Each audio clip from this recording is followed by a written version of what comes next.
Have you ever wondered what really happens when the police say one thing and a citizen says another? What if I told you that the small device in your pocket holds the power to expose a lie and save an innocent person from ruin?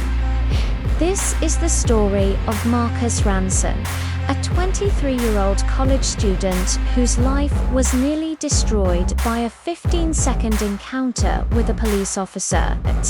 But it's also the story of how one bystander's unedited phone footage became the ultimate truth teller. Imagine a busy downtown street.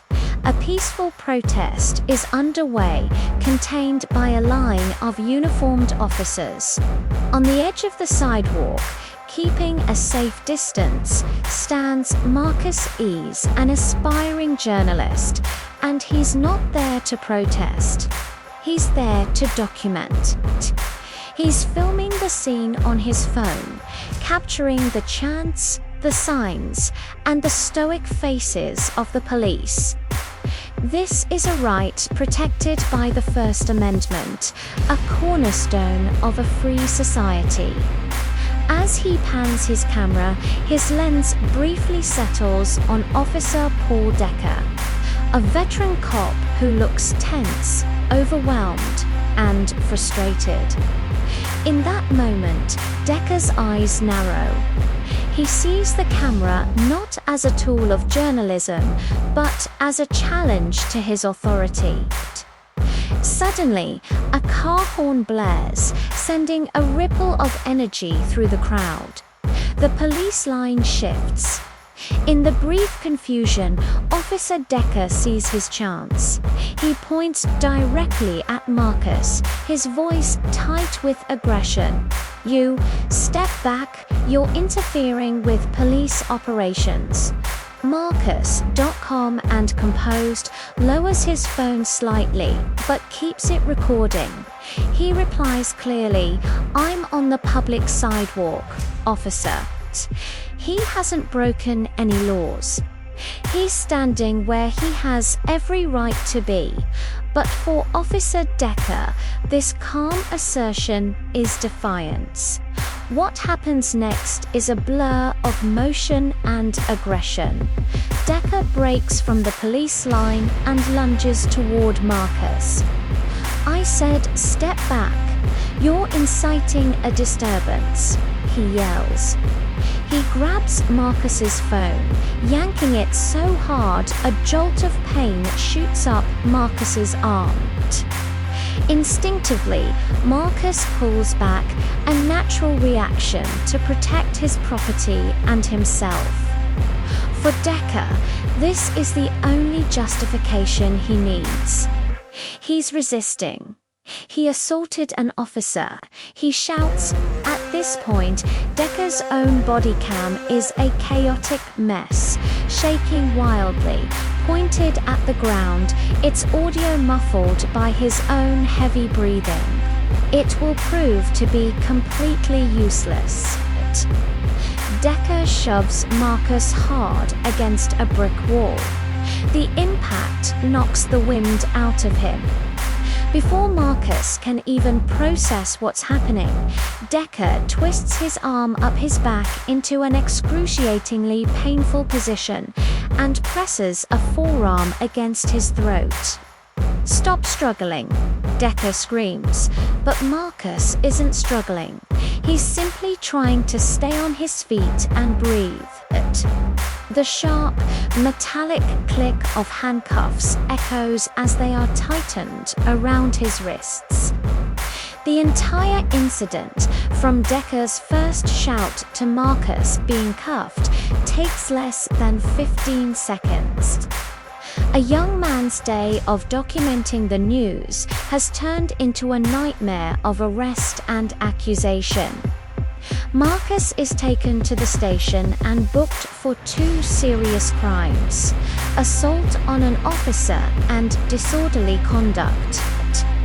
The official police report, written by Officer Dekker, paints a damning picture. It claims that Marcus had aggressively moved toward, the police line and attempted to strike the officer when his phone was being lawfully seized. Based on the officer's word and his report, the situation looks grim for Marcus. He's facing a criminal record, potential jail time, and a future forever tarnished. It's his word against a veteran police officer's. Who do you think a judge or jury is more likely to believe? This is where the story should have ended for Marcus, with a plea deal or a conviction. But then, something incredible happens. An email arrives in his lawyer's inbox.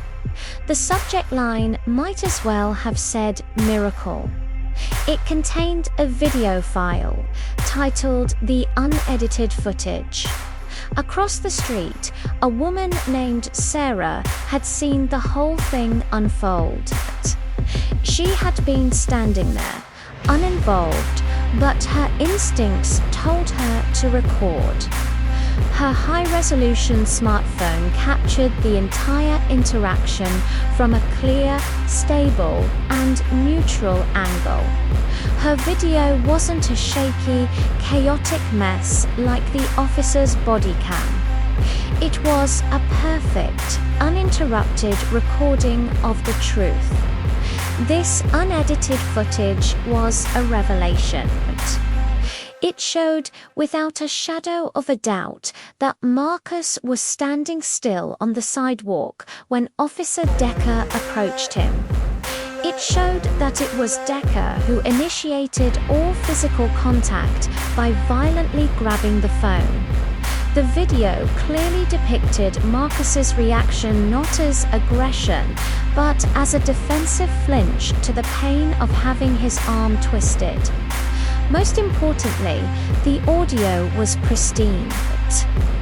You could hear Dekker's command to step back, followed almost immediately by him rushing forward to make the arrest, giving Marcus no time to comply, even if he had been in the way. The video proved that Officer Dekker's report wasn't just a misinterpretation of events. It was a deliberate fabrication, a lie designed to justify an unprovoked use of force. It exposed a clear violation of Marcus's constitutional right to film in a public space and the shocking use of excessive force against a non-violent individual. Presented with this undeniable, clear, and unedited evidence from a third-party witness, the prosecutor's case against Marcus crumbled. The charges were quickly and quietly dropped. Marcus Ranson was a free man, his name cleared not by a lengthy court battle, but by a simple, powerful piece of footage from a stranger's phone. The story doesn't end there. The footage was released to the public, sparking outrage and leading to an immediate internal investigation into Officer Dekker's conduct. The very technology he saw as a threat became the instrument of his own accountability. This case is a powerful reminder that, in our modern world, the lens of a bystander can often be the clearest, most impartial witness.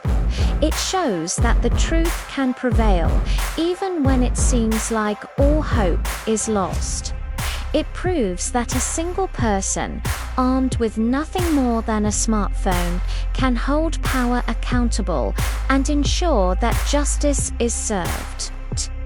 So, the next time you see something that doesn't feel right, remember the story of Marcus Ranson and the unedited footage. Your camera has power. It has the power to document, to expose, and to protect. And sometimes it has the power to be the only witness that matters. Thanks so much for watching. If this story resonated with you, please hit that like button, subscribe for more content like this. comment. And share this video to spread awareness about the power of citizen journalism. We'll see you in the next one.